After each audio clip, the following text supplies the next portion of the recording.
नमस्कार, मी योगेश जाधव तुम्हा सर्वांचं स्वागत करतो आपल्या वायजेस विजन एज्युकेशनच्या युट्यूब चॅनलवरती। आजचा व्हिडिओ हा जवाहर नवोदय विद्यालय निवड परीक्षा 2026 जी की येत्या 13 डिसेंबर 2025 रोजी होत आहे। परीक्षेसाठी फक्त 5 दिवसाचा अवधी बाकी आहे आणि याच 5 दिवसामध्ये आपला माइंडसेट कसा असला पाहिजे आणि परीक्षे दृष्टिकोनातून स्ट्रॅटेजी कशी असली पाहिजे या व्हिडिओतून तुम्हाला मी सांगणार आहे। हा व्हिडिओ येणाऱ्या परीक्षेसाठी खूप महत्त्वाचा ठरणार आहे। व्हिडिओ छोटा आहे पण अतिशय महत्त्वाचा आहे। आपण प्रत्येक दिवशी इथून पुढच्या उद्यापासून सोमवारपासून शुक्रवारपर्यंत आपण काय करायचं आहे हे या ठिकाणी आपण पाहणार आहोत।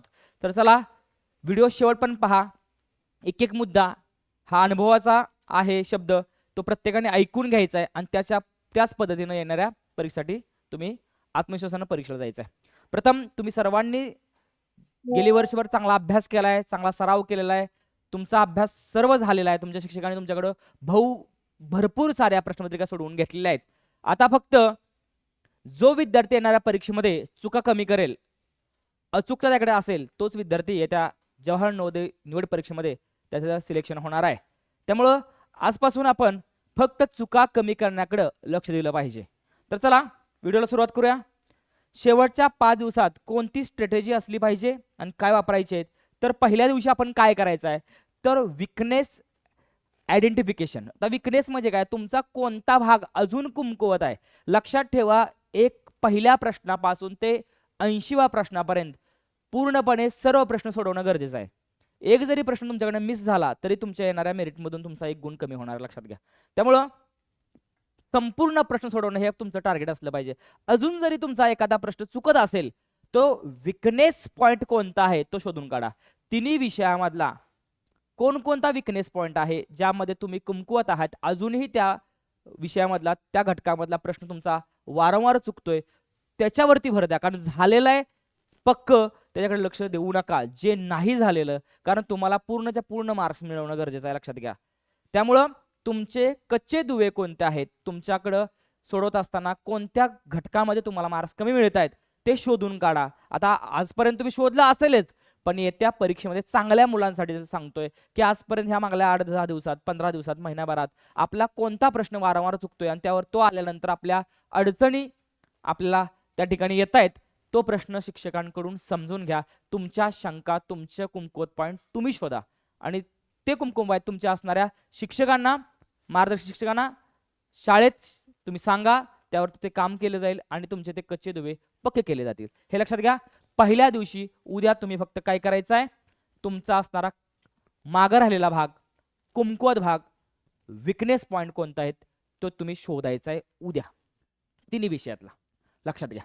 हे पहिलं काम आहे आणि त्याची जंत्री, त्याचे असणारे मुद्दे काढा। बघा एखादा घटक असेल असे त्या वहीवरती विकनेस पॉइंट कोणकोणते आहेत अशा पद्धतीने त्या ठराविकच असतील, 1-2-4 असतील प्रत्येक घटकामध्ये। आकृत्यांमध्ये एखादी दुसरी आकृती असेल की ती वारंवार चुकते तुमची, किंवा गणितामधला एखादा चॅप्टर मधला एखादा प्रश्न असेल तो सारखा तुमचा चुकतोय, तो सारखा तुम्हाला दमवतोय, असा प्रश्न काय असेल ते बाजूला काढा। त्याच पद्धतीनं मराठी विषयामध्ये असणारा व्याकरणाचा कोणता भाग असेल किंवा समानार्थी शब्दावरचा काय भाग असेल तर तो काय करा, तो बाजूला काढा। अशा पद्धतीनं त्याची जंत्री, त्याची असणारी लिस्ट, यादी वेगळी करा। ते काय 5-10 मुद्दे असतील ते साईडला बाजूला काढा। हा पहिल्या दिवशी उद्याचं काम आहे तुमचं। त्याच पद्धतीने दुसऱ्या दिवशी काय करायचं आहे तर मेंटल ॲबिलिटीची रिव्हिजन। आता तुम्ही जे घटक तुम्ही उद्या काढणार आहात त्याची दुसऱ्या दिवशी म्हणजे मंगळवारी काय करायचं आहे की त्या घटकावरती पुन्हा रिव्हिजन करायचे आहे, उजळणी करायची आहे त्या घटकांची। आतापर्यंत सोडवण्यात आलेले जे संच आहेत त्या संचामध्ये चांगलं उत्कृष्ट अचूक प्रकारच्या ज्या आकृत्या ज्या संचामध्ये आहेत ते संच बाजूला काढा आणि त्यातल्या जो घटक तुमचा पाठीमागे पडतोय त्या घटकाचा काय करा तुम्ही सराव करायचा आहे। कोणत्या दिवशी? मंगळवारी करायचं, डे नंबर 2, हे लक्षात घ्या। बुद्धिमत्ता विषयातल्या असणाऱ्या आकृत्यांचा त्या संचामधला तो घटक काय करा पूर्ण करून टाका। त्या दिवसात दुसरं काहीच करायचं नाही, फक्त बुद्धिमत्तेच्या आकृती तुम्ही सोडवायच्या, बाकी काय करू नका। चला व्हिडिओ छोटा आहे आणि शेवटी महत्त्वाचे काय मुद्दे सांगणार आहे तुम्ही परीक्षा दृष्टिकोनातून ते तुम्ही शेवटपर्यंत ऐकायचे। तिसऱ्या दिवशी काय करताय, मॅथ्स रिव्हिजन। जे तुम्ही पहिल्या दिवशी कच्चे दुवे शोधलेले आहेत त्या दिवशी बुधवारी तिसऱ्या दिवशी तुम्ही काय करायचं आहे, तुमच्या गणित विषयामधले असणार रिव्हिजन करायचं, त्या घटकांचा त्या प्रश्नांचा पूर्णपणे सराव। एखादा प्रश्न वारंवार चुकतोय तर त्या असणाऱ्या घटकावरचे त्या प्रश्नाचे वेगवेगळ्या टाईपचे सगळे प्रश्न त्या दिवशी तुम्ही सोडून काढले पाहिजेत. दुसरं काहीच करू नका आता, कारण बाकीचं झालेलं आहे तेव्हा आता नजर मारत असू नका. त्यासाठी तुम्हाला एक दिवस ठेवलेला आहे आपण. फक्त या दिवशी तुमचे जे कच्चे दुवे आहेत त्याच घटकांवरती लक्ष केंद्रित करायचं आहे, हे लक्षात घ्या. पुढं तिसरा दिवस झाला. चौथ्या दिवशी म्हणजे गुरुवारी तुम्ही लँग्वेज टेस्टिंग म्हणजे भाषा परीक्षण जो विषय आहे, मराठी उतार्यावरचा जो भाग आहे आणि ज्या घटकावरचे प्रश्न वारंवार तुमचे चुकतायत त्या घटकावरचे असणारे ते उतारे किंवा त्या संबंधित असणारे ते प्रश्न ते तुम्ही काय करा त्या दिवशी तुम्हाला घ्यायचे आहेत. मग व्याकरणावरचे असेल, नाम सर्वनाम विशेषण, क्रियापद असेल, क्रियाविशेषण असेल, नामाचे उपप्रकार असतील किंवा समानार्थी शब्दावरचे काही प्रश्न असतील ते समजून कसे घ्यायचे, गाळण पद्धतीने कसा पेपर सोडवायचा, मी भाषा परीक्षणचे उतारे कसे सोडवायचे, उतारे कसे येतील हे पाठीमागच्या व्हिडिओमध्ये सांगितलेलं लाईव्ह मध्ये. पण भाषा परीक्षेचा उताराच्या माध्यमातून गाळण पद्धतीने कसं सोडवायचं हेही येत्या 2 दिवसात तुम्हाला तो व्हिडिओ घेऊन येईन मी. पण तुमचे ते कोणते प्रकारचे प्रश्न आहेत त्या प्रश्नांचा या दिवशी गुरुवारी काय करायचं, तुम्ही सराव करायचा, हे लक्षात घ्या. चौथ्या दिवशी नंतर शेवटचा आणि 5वा दिवस जो आहे परीक्षेचा आदला दिवस जो आहे शुक्रवारचा दिवस, तो फायनल डे म्हणून त्या दिवशी तुमचा माइंडसेट आतापर्यंत तुमच्या पूर्ण तर अगोदरचा सराव झालेलाच आहे, पण कच्चे दुवे जे काढलेले होते त्याचाही सराव झालेला आहे. आता मात्र 5व्या दिवशीचा माइंडसेट तुमचा खऱ्या अर्थानं परीक्षेसाठी महत्त्वाचा ठरतो. तो म्हणजे तुम्ही त्या दिवशी फक्त होल सिलेबसचा असणारा रिव्हिजन डोळ्याखालनं, काही सोडवायचं नाही, फक्त सकारात्मक दृष्टिकोनातून पॉझिटिव्ह माइंडसेटनं काय करायचं तुम्ही तो नुसता डोळ्याखालून सगळा सिलेबस काय करायचा आहे, नुसतं झर झर झर झर झर नुसतं डोळ्याखालून घालायचं, बाकी काही करायचं नाही. लक्षात घ्या, फक्त डोळ्याखालनं आणि माइंडसेट जो आहे तुमची मानसिकता ती आहे ती सकारात्मक ठेवा, पॉझिटिव्ह ठेवा, आत्मविश्वास तुमच्या त्या ह्याच्यामध्ये असला पाहिजे. आता मात्र तुमच्या डोक्यामध्ये कुठल्याच प्रकारची शंका कुशंका नको आहेत, लक्षात घ्या. त्यामुळं या दिवशी मात्र तुम्ही काही करू नका, फक्त उजळणी नुसतं डोळ्याखालून झरझर. मग सूत्र असतील गणितांची, मराठीमधला एखादा दुसरा उतारा असेल किंवा मराठीमध्ये सरांनी दिलेले जे काही थोडेफार व्याकरणावरचं असणारे त्याचे सूत्र त्याचे व्याख्या असतील, त्यांचे असणारे काय सर्वनामाचे प्रकार असतील, विशेषणाचे प्रकार असतील, नामाचे प्रकार असतील, त्यावर सांगितलेले जे काही महत्त्वाचे मुद्दे शिक्षकांनी शिकवले ते डोळ्याखालनं घालायचे आहेत.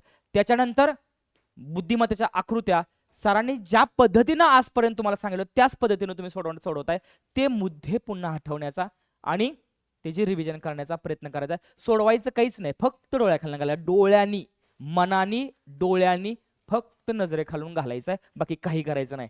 अशा पद्धतीने हे 5 दिवस आहेत. 4 दिवस पहिल्या दिवशी काय सांगितलं तुम्हाला, तुमचे कच्चे दुवे शोधा. दुसऱ्या दिवशी तुम्ही मेंटल ॲबिलिटी म्हणजे बुद्धिमत्तेचे असणारे प्रश्न सोडवा. त्यानंतर तिसऱ्या दिवशी गणिताचे प्रश्न सोडवा. चौथ्या दिवशी मराठीचे उतारे सोडवा आणि 5व्या दिवशी काही सोडवायचं नाही, फक्त होल रिव्हिजन डोळ्याखालून सगळा अभ्यासक्रम ज्या काही तुमच्या शिकवलेल्या बेसिक पासून ॲडव्हान्स पर्यंत ज्या वह्या आहेत शिक्षकांनी तुम्हाला वेळोवेळी केलेलं मार्गदर्शन आहे ते मात्र काय करा त्या दिवशी डोळ्याखालून घालायचं आहे. अशा पद्धतीनं तुम्ही तुमचे हे शेवटचे 5 दिवस तुम्ही जर केलं तर येणाऱ्या शनिवारच्या परीक्षेमध्ये तुम्हाला याचा निश्चितपणे फायदा होईल. पूर्ण मनामध्ये असणाऱ्या शंका कुशंका काढून टाका, डोक्यावरती असणारं ओझं मनावरती लाल ताण नाहीसा करून टाका. तुमच्या शिक्षकांनी, तुमच्या पालकांनी आणि स्वतः तुम्ही खूप मेहनत घेतलेली आहे, त्या मेहनतीचं फळ त्या शनिवारी तुम्हाला मिळणार आहे. त्यामुळं मनामध्ये कुठल्याही प्रकारची नकारात्मक भावना ठेवू नका, कारण आजपासून येणाऱ्या परीक्षेमध्ये कोणीही नवोदय धारक होऊ शकतो.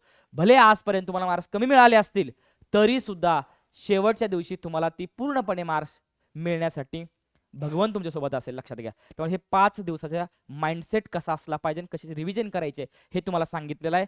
त्यामुळे घरी जे मुलं बसून अभ्यास करत आहेत त्यांच्यासाठी हा व्हिडिओ खूप महत्त्वाचा आहे आणि त्याच पद्धतीने तुम्ही जर केलं तर येत्या परीक्षेला तुम्हाला त्याचा खूप सारा फायदा होईल, लक्षात घ्या. व्हिडिओ आवडल्यास लाईक, कमेंट आणि शेअर करायला विसरू नका.